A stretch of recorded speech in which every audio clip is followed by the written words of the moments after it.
This is Autoline Daily reporting on the global automotive industry. Sales of electric cars can't seem to get going without government subsidies, and now Indonesia is the latest country to start offering them. The government not only wants incentives for consumers, it wants to give incentives to manufacturers to build EVs there. Reuters reports that Indonesia hopes that companies will start making EVs by 2022, and it wants EVs to make up 20% of its total car production by 2025. And sales of electric cars are also hindered by a lack of charging stations. So BP is partnering with Didi, which is China's largest ride-hailing company, and they're going to build a network of charging stations in China. The goal is to build 200 stations by the end of 2020, and BP says it could eventually add thousands of stations throughout China in the future. General Motors posted its second quarter financial earnings, and the numbers are kind of ho-hum. GM sold 1.1 million vehicles. That was down 6% from last year. It brought in $36 billion in revenue. That was down about 2%. And yet it posted a slightly better net profit of $2.4 billion. China was a big problem for GM in the last quarter. Sales fell more than 22%, and income dropped 66%. The one bright spot is that GM is doing an impressive job of cutting costs. Thanks to that, its operating profit was $2.5 billion, and that was up 92%. Electrification is the foundation for advanced mobility, and Yazaki is fully connected to vehicle electrification.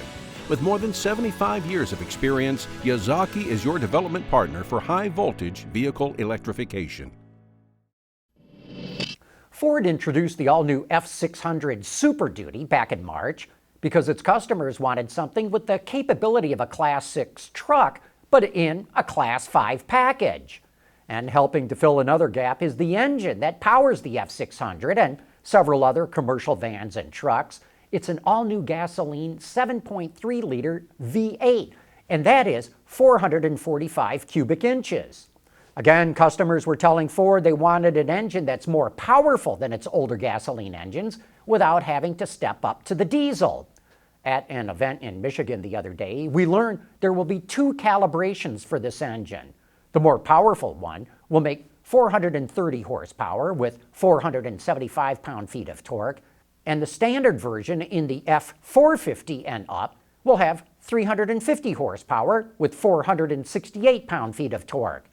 One thing that stood out to us is the lengths that Ford went to make sure this engine is durable, specifically in the area of lubrication.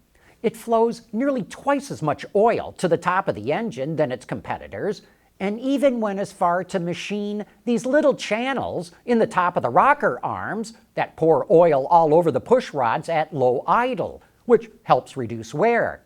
Another focus for durability was the water pump.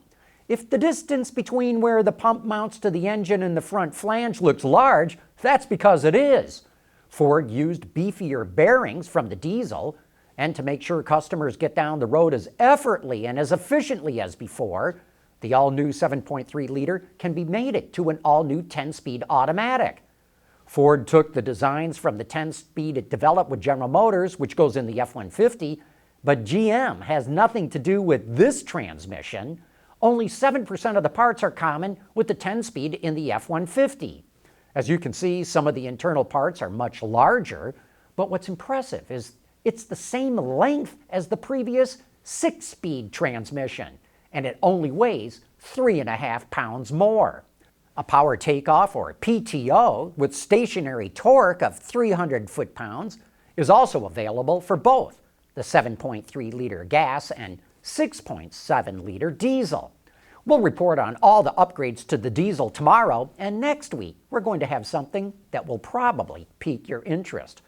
And speaking of piquing your interest, here's something that you got to pay attention to.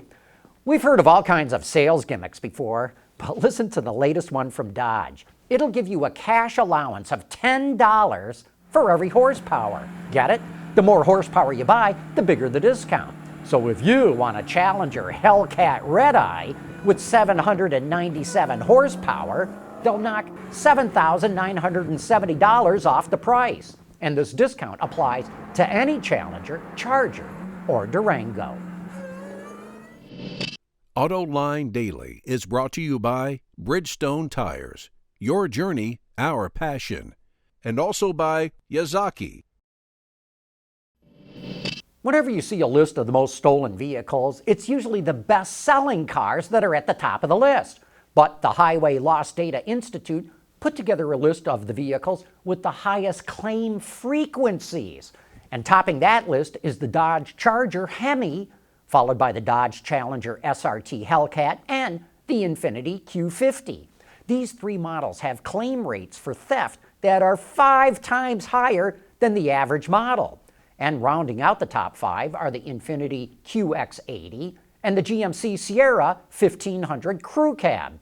Nearly all of the 20 models on the list are luxury vehicles or pickups or have big engines. And then at the bottom of the list, the vehicles with the lowest frequency of claims include the BMW 3 Series, the Tesla Model S, the Tesla Model X, the Chevrolet Equinox, and the Buick Encore.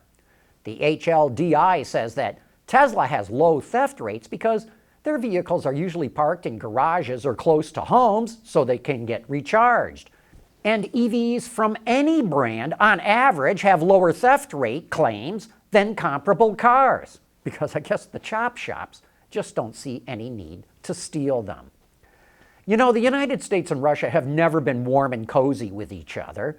So how did a Soviet-era Lada end up in the United States? That's going to be one of the topics on today's Autoline After Hours, because one of our viewers, Julian Azaria, will bring his Soviet-era classic into the studio. It's a 1985 Lada 2101. Of course, we'll also be diving into a bunch of other fun and controversial topics of things going on in the industry. So join me and Gary Vasilash for some of the best insights on what's driving this industry. Also joining us will be Jason Fogelson from Ride Tech, who will bring us up to speed on Harley-Davidson's new electric Livewire motorcycle. You may know that there's a global crisis with honeybees. For some reason, their population is being decimated. So Bentley is stepping in to try and help. It installed beehives that house 120,000 honeybees at its assembly plant in Crewe, England. It also planted a bunch of wildflowers that the bees like. You know, historically, the hood ornament on Bentleys were nicknamed the Flying Bee, so having a bunch of flying bees around the company's assembly plant ties right in with the company's heritage. Anyway, that wraps up today's report. Thanks for watching, and please join us again tomorrow.